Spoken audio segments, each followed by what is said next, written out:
Hello my dear students and welcome back to our XProf tutorial. So ngayon po, tuturuan ko po kayo kung paano po mag-install ng Python and Pycharm para tayo ay makapag-write ng application sa Python po. Okay? So, unang-una po nakikita niyo po dyan sa ating screen po. Okay? So, make sure na ito po yung kukunin niyo po na link, yung python.org, and of course we are going to download the Python version 3.10.0. Ayan. So, all you gotta do is just to click download Python po. Ayan. And then click save file. Ayan. So, antayin po natin na matapos yan. So, depende po sa bandwidth po natin. So, ayun po. Na-download na po natin. Then, next is yung Pycharm. Ayan. So, sa Pycharm po naman, ito po yung gagamitin natin para mag-write ng mga codes po. So, there are two versions. And make sure na pag nandito na kayo sa jetbrains.com, so, meron tayong mga platforms yan. So, make sure na nasa Windows. And then, dito po tayo sa download sa may community version po. Okay? So, click download. Then, save. Okay, so, it will take time. So, balikan ko kayo habang nag-download po siya. And there, going back po. So, tapos na natin i-download yung dalawang tools na gagamitin natin. Okay, the Python and the what you call this one, the Pycharm.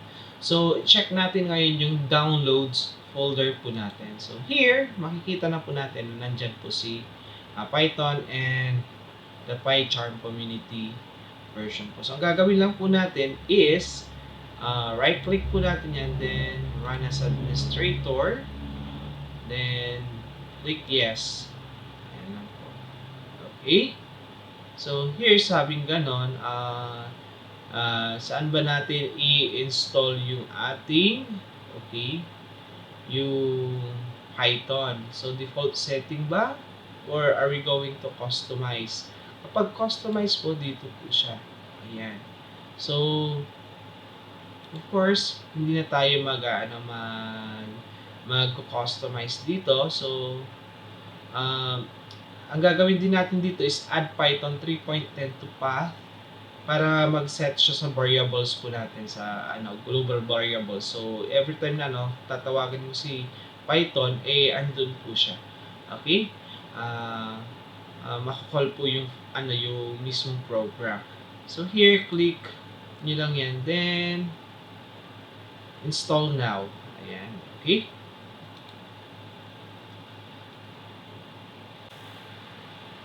So, ayun po. So, we have already, what you call this one? Done in installing the Python 3.10 po. So, sabi nga, disable path length limit. So, this one changes your machine configurations to allow programs, including Python, to bypass the 260 character max path limitation. So, okay lang po, huwag natin po i-disable. Just leave that as is. Okay, so, click close natin. And then, after natin ma-install, i-check natin kapag working yung ating yung Python. Okay? So, punta tayo sa CMD or the command prompt. And then, gagawin lang po natin ay napakasimple po. Type nyo lang dyan, Python. Tapos, ito case sensitive tong letter V Okay, so make sure na naka-capital letter po iyan. Then, enter. And kung so nakita po natin yung ating, what you call this one, yung version po natin at naka-install na po yung ating mismong Python. And kanina po, sinabi natin na i-include natin yung path.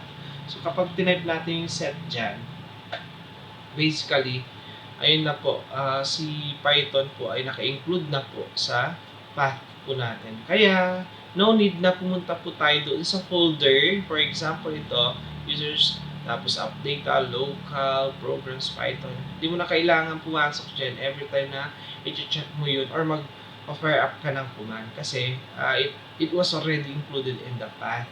Okay? So, ayan po. So, susunod po natin is, so, i-quit ko lang to. Exit. Ayan. So, next is, install po natin si what you call this one, yung isa pang na-download po natin, si Pycharm. Okay, so right click, then run as administrator, and click yes. Ayan. Then, i-click lang natin to continue. And then, yung ating destination folder is yung default na lang po. Okay?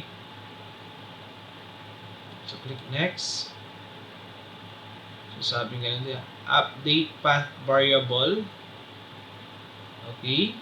Then, create tayo dito na ayan, shortcut. Then, yung associate natin yung mga py or Python files sa kanya. Okay. And click next. Then, sige. Pangalan is JetBrains. Okay.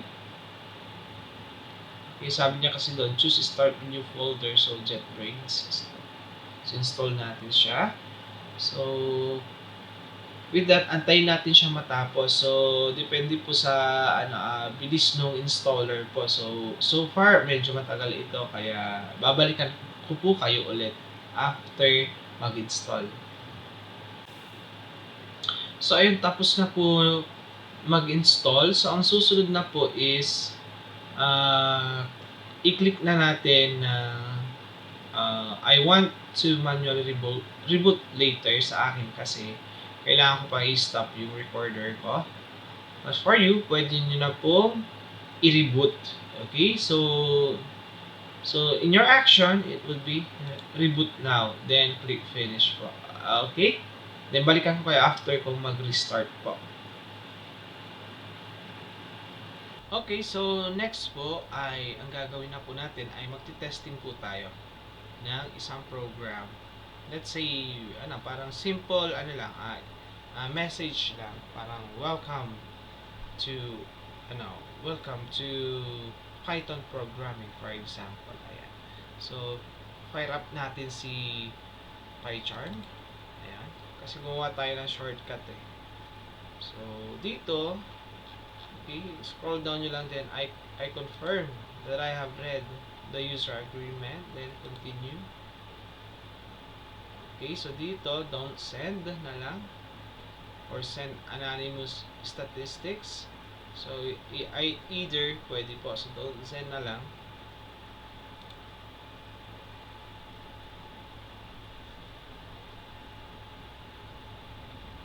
So, antayin lang natin siya mag-load ha. Ayan. So, gagawin natin dito, mag-create tayo ng new project.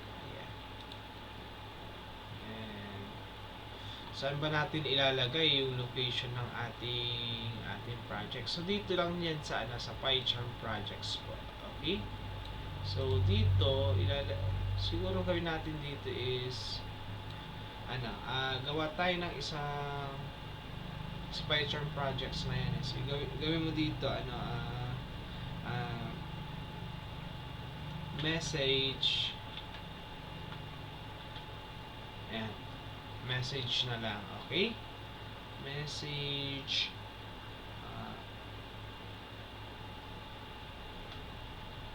message test message. Ayan.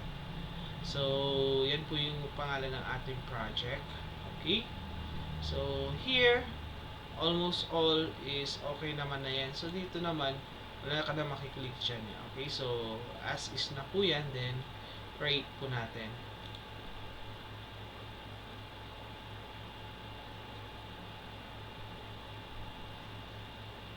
So ayan po, so may ano dyan, tip kung ano yung gagawin mo, ganyan. So pwede mong basahin yan. So next tip, for example, ayan, okay, ganyan po. Then also pwede ding ano, sabi niya ganito, to select rectangular, ayan. So basahin nyo lang yan guys, okay? So ito Garrett, and then close natin muna to. Ayan. So meron na tayo dito, what you call this one, test message ano project. So andyan po yung mga what you call this one, uh, andyan yung ating lahat ng kailangan ng ating program application na ganito na ginagawa natin si test message. So dito po mangyayari is punta tayo dito sa itong vend. Okay? Lahat po ng gagamitin mo na classes and everything na functions ay ilalagay niya dito. Okay? Patungkol dyan para may sariling library po yung ginagawa natin. So if every project has its own environment. Okay? The library root. Ayan. So kailangan yan. Okay? So yan, ang gagawin ko lang dito is i-double click ko lang si main.py. So si main.py po, ayan po yung laman niya. Okay? So here, pwede natin palitan to kasi magtitest lang naman tayo eh. Okay? So delete po yan. Tapos ilagay natin dyan is print, then ayan, single quote, then sasabihin mo dyan, welcome to Python programming. Ayan. Then after that, pwede na nating i-run yan. Okay, i-run natin. Ayan po. So andito na siya. Okay, welcome to Python programming. So ibig sabihin po yung ating Python na development kit ay what you call this one, na-link natin siya successfully sa ating integrated development environment or the IDE na Pycharm. So for the meantime guys, yan lang muna yung coverage natin, and then I'll be coming back with another tutorial, okay, with another topic also. So tuloy-tuloy lang po ito, lang to, related naman yung mga ipopost natin na tutorial. So again, if you like my tutorial, then don't forget to subscribe to my YouTube channel. Maraming salamat po my dear students, and sa lahat po ng mga nanonood na subscribers po. Thank you.